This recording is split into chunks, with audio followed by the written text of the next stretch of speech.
కొత్తగా కొండేటి ఆదిమూలం అని చెప్పి ఇంకొక ఎమ్మెల్యే మంచి రసపొట్టు మీద దొరికాడు జనాలకి.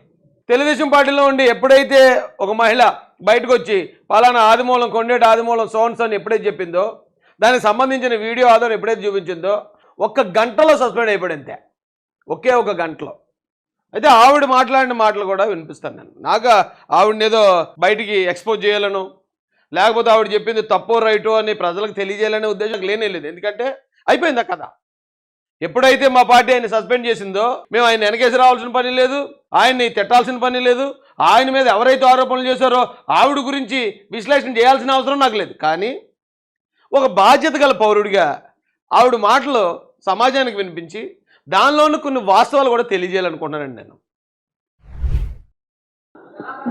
బాబు గారు ఎమ్మెల్యే గారిని ప్రకటించినప్పటి నుంచి నేను బాబు గారిని సీఎం కావాలని చెప్పి, ఆయన ప్రకటించిన ఆదిమూలం గారు ఎమ్మెల్యే కావాలని చెప్పి నేను ఆయనతో పాటు క్యాన్వాస్ చేయడం జరిగినప్పుడు నా మొబైల్ నెంబర్ అతని దగ్గర ఉండడం జరిగింది. ఆ మొబైల్ ద్వారా నన్ను ట్రాక్ చేసి నన్ను బ్లాక్మెయిల్ చేసి అతను లొంగ తీసుకోవడం జరిగిందండి. అమ్మా, మహిళలందరూ గమనించాల్సింది ఏంటంటే, మీ నెంబర్లు చాలామంది దగ్గర ఉంటాయి, చాలామంది దగ్గర మీ నెంబర్లు ఉంటాయి, మీ దగ్గర చాలామంది నెంబర్లు ఉంటాయి. మన నెంబర్ ఉన్నంత మాత్రాన ఎదుటోడు ట్రాప్ చేసే పరిస్థితి మాత్రం ఏ మహిళ కూడా తెచ్చుకోకండి తల్లి. నెంబర్ అంటే తప్పదు. ఇప్పుడు రాజకీయాల్లో ఉన్నప్పుడు, ఉద్యోగం చేసేటప్పుడు, లేకపోతే బయట ఏదైనా వ్యాపారం చేస్తున్నప్పుడు ఖచ్చితంగా మన నెంబర్ వేరే వేరే వ్యక్తుల దగ్గరికి వెళ్తుంది. అలా చాలామంది మహిళల నెంబర్లు చాలామంది దగ్గర ఉంటాయి. ఆ మహిళలందరూ ఇలా ట్రాప్ చేయబడట్లేదు. దయచేసి ఎవరైనా తినకలాగా అమాయకంగా ట్రాప్ చేయబడే పరిస్థితి ఉంటే కనుక దయచేసి మీ నెంబర్ ఎవరికి ఇవ్వకండి, మీరు అసలు బయటికి రాకండి. మన నెంబర్ ఒకటి దగ్గర ఉందనే కారణంతోనే మనం ట్రాప్ చేయబడే అంత అమాయకులు అయినప్పుడు మనం అసలు సొసైటీలో బయట రావడానికి అర్హులం కాదు. నిజంగా మహిళలకు సమాన హక్కులు ఉన్నాయి. మగోడు ఎలాగైతే బయట తిరిగి అన్ని పనులు చూసుకుని ఇంటికి వెళ్తున్నాడో, మహిళ కూడా అలా ధైర్యంగా అన్ని పనులు చక్కబెట్టి ఇంటికి వెళ్ళే ధైర్యం ఉన్నప్పుడే మీరు బయటికి రండి, మీ నెంబర్లు ఎక్స్చేంజ్ చేయండి. తప్ప నెంబర్తోనే ట్రాప్ చేసే పరిస్థితి ఇచ్చేలా ఉంటే కనుక దయచేసి మీరు ఇళ్లల్లోనే పరిమితం అయిపోండి, ఇళ్లల్లోనే ఉండిపోండి. అలాంటి వాళ్ళు లేదు, మా నెంబర్ ఎవరి దగ్గర ఉన్నా మా లిమిట్స్ మాకు తెలుసు, మా నెంబర్తో ఎవరో మమ్మల్ని ట్రాప్ చేస్తే అంత బలహీనులం కాదు మేము, ఎవరిని ఎలా డీల్ చేయగలం అలా డీల్ చేస్తామనే వేరే మహిళలు ఉంటారు చూడండి. మీరు తిరగండి బయట, మీరు చేయండి రాజకీయాలు, మీరు చేయండి వ్యాపారాలు, ఉద్యోగాలు.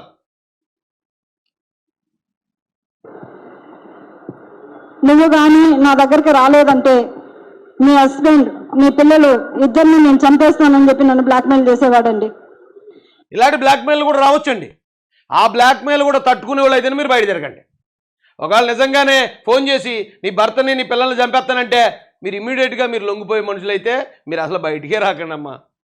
ఎందుకు మీ శీలాలు మీరు పాడు చేసుకుని ఎదుటోళ్ళ జీవితాలు నాశనం చేసి అటు ఇటు కాకుండా అయిపోయే కన్నా, ఎవరైనా నన్ను ఫోన్ చేసి బెదిరిస్తే నేను లొంగిపోతాననే ఆ మెంటాలిటీ ఎవరికైనా ఉంటే దయచేసి మీరు మీ ఫోన్ నెంబర్లు ఎవరు ఇవ్వకండి, ఎవరికి మీరు కూడా బయట తిరగకండి.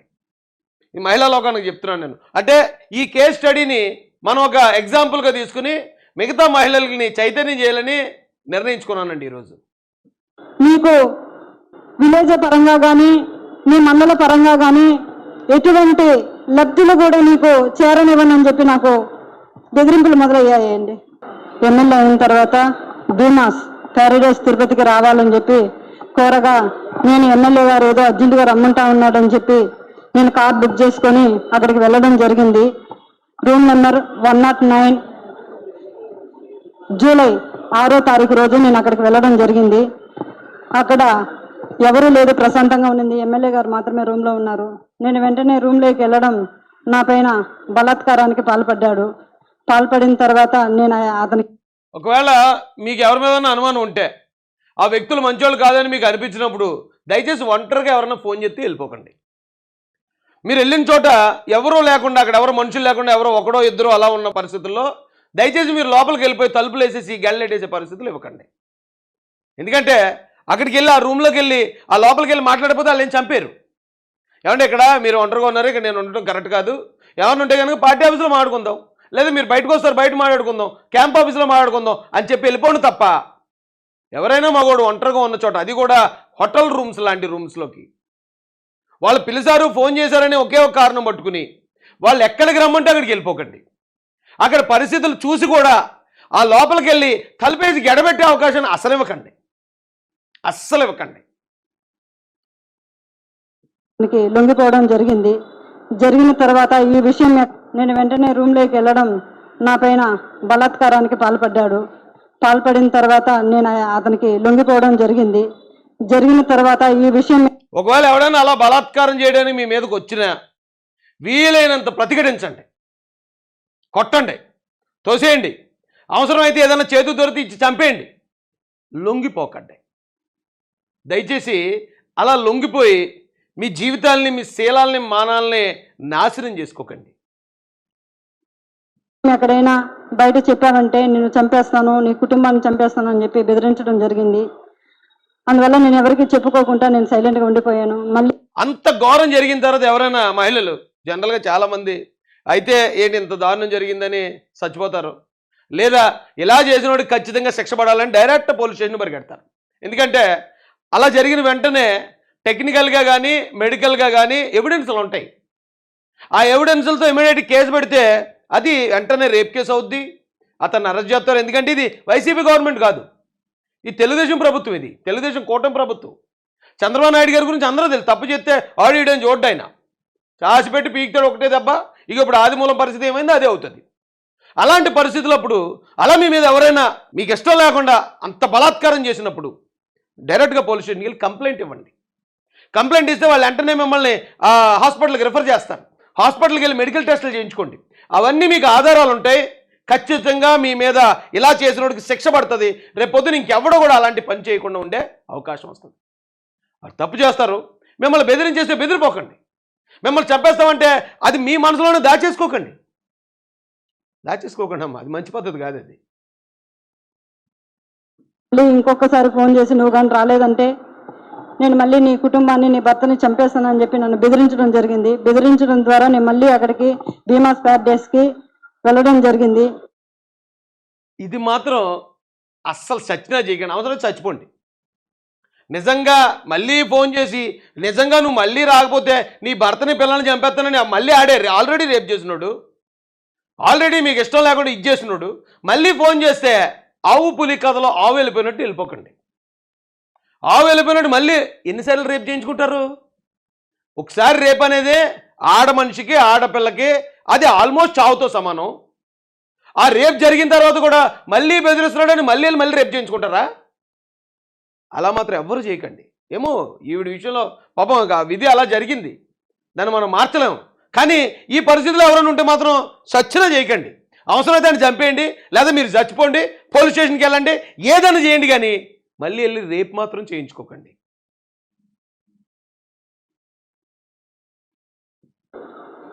వెళ్ళిన తర్వాత నేను పూర్తిగా ఆయన్ని అవాయిడ్ చేస్తూ వచ్చాను. నేను అవాయిడ్ చేశానని తెలుసుకున్న అతను నాకు పదే సైకోలా ఆయన పిలిచినప్పుడు వెళ్ళడం అంటే అవాయిడ్ చేయడం కాదమ్మా. ఏమో మరి మీకు అలాగ అర్థమైందేమో నాకు తెలియదు. కానీ అతను ఫోన్ చేస్తున్నప్పుడు ఫోన్ నెంబర్ అతనిదని తెలిసినప్పుడు, అతను ఇలాగ ఇబ్బంది పెడుతున్నాడు అన్నప్పుడు ఫోనే లిఫ్ట్ చేయకండి, ఫోన్ బ్లాక్ చేయండి. లేదు మీ మానాన్ని అర్పిస్తే తప్ప మీకు ఏ పథకాలు రావు, మీకు ఇంకోటి ఏదో రావు అంటే అవి వదిలేయండి, అంతేగాని మానాన్ని వదిలేయకండి. ఒకవేళ అతను నిజంగానే నీ భర్తని పిల్లల్ని చంపుతాను, నువ్వు లొంగకపోతా అంటే చంపేనివ్వండి, కానీ మీరు మాత్రం వెళ్ళి లొంగిపోకండి. భర్త పిల్లల్ని నిజంగా చంపేసే పోటుగాడైతే అలా ఎంతమందిని చంపేస్తాడు? అది నిజమైతే కనుక చెప్తున్నాను నేను. అది నిజం కాకుండా ఒక ఇద్దరు వ్యక్తులు వాళ్ళ ఇష్టానుసారం కలిసి, వాళ్ళ ఇష్టానుసారంగానే వాళ్ళు ఉన్నంతకాలం ఉండి ఏదో మధ్యలో భేదాభిప్రాయాలు వచ్చాయని బయటపెట్టే కేసులు కూడా చాలా చూస్తున్నాం మనం, చాలా ఉంటాయి. దానికి దీనికి సాక్ష్యాలు నిరూపించలేము. ఆ కేసు ఈ కేసు ఒకలాగే ఉంటుంది చూడడానికి, కానీ అది ఇది ఒకటే అని మనం అనలేము. ఏమో ఏం జరిగిందో అక్కడ మనకేం తెలుస్తుంది? నిమిషానికి ఒకసారి ఫోన్ చేయడం జరిగింది.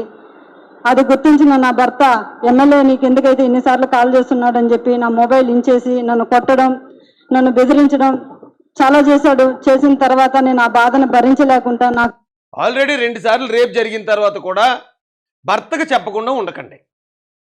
భర్త కొట్టి తిట్టి చావుకొట్టి చెవులు మూసేసేదాకా ఆ నిజం చెప్పకుండా ఉంటే ఏమవుద్దంటే అది మీరు కావాలని చేసిన తప్పేమో అని ప్రజలకు అనుమానం వస్తుంది. మిగతా జనానికి ఎప్పుడైనా మీకు ఇలాంటి పరిస్థితులు ఎదురైతే కనుక మీకు చెప్తున్నాను నేను.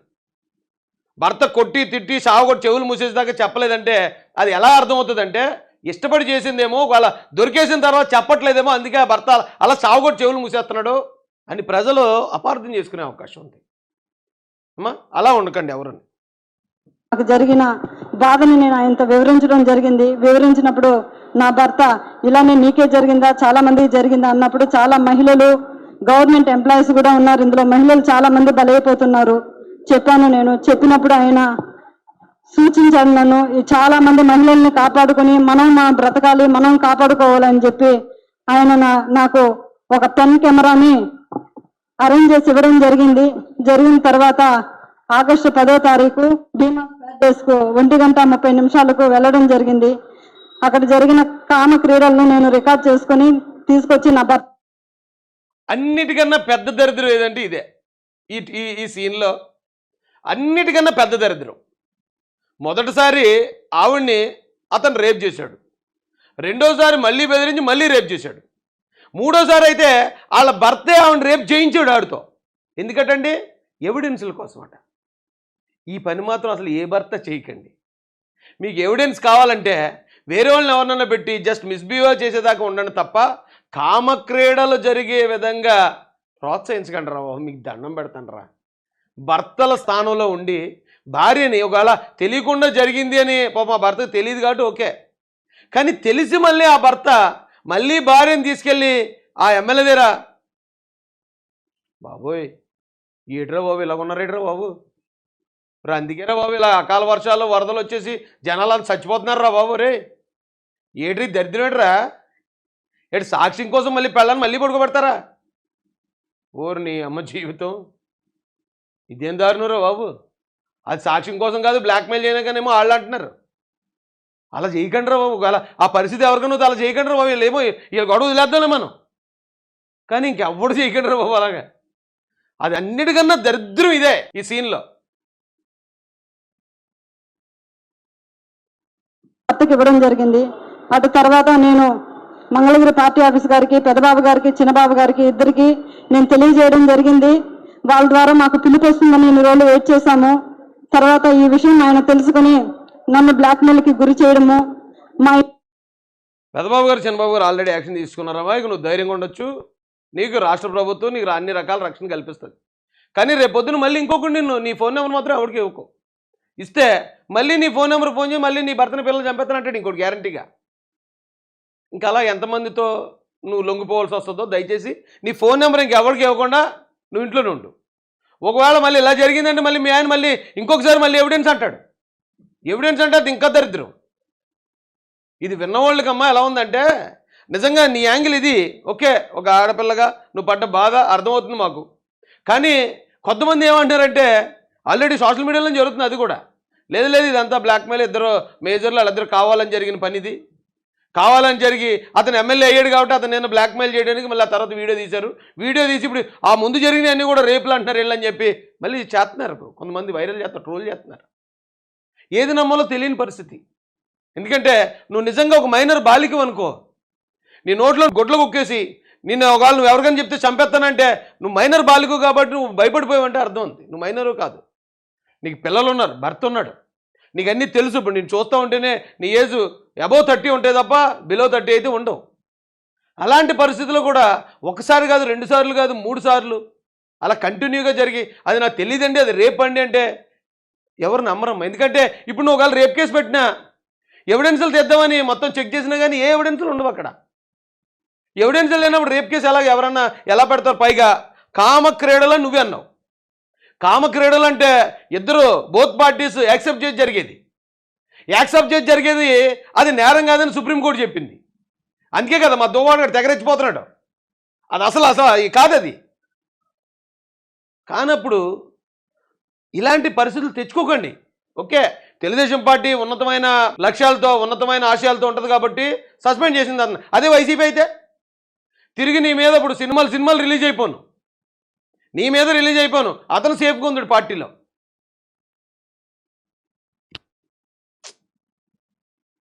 సమాజం పాడైపోతుందండి పెద్దలు. ఇలా ఉంటే ఎలాగండి బాబు?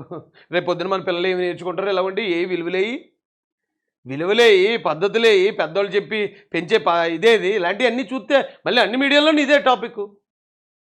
నా మీద 109లోనండి ఒకసారి అండి, 109లో రెండోసారి అండి, ప్యారడైజ్ అండి, అది బాగా పాపులర్ అయిపోయింది ఇప్పుడు ఆ హోటల్ పేరు. కరెక్ట్ కాదండి. అయితే చంద్రబాబు నాయుడు గారికి, లోకేష్ గారికి కూడా హృదయపూర్వక ధన్యవాదాలండి. ఇమ్మీడియట్ యాక్షన్ తీసుకున్నారు. ఇమ్మీడియట్గా అతన్ని సస్పెండ్ చేయడం జరిగింది.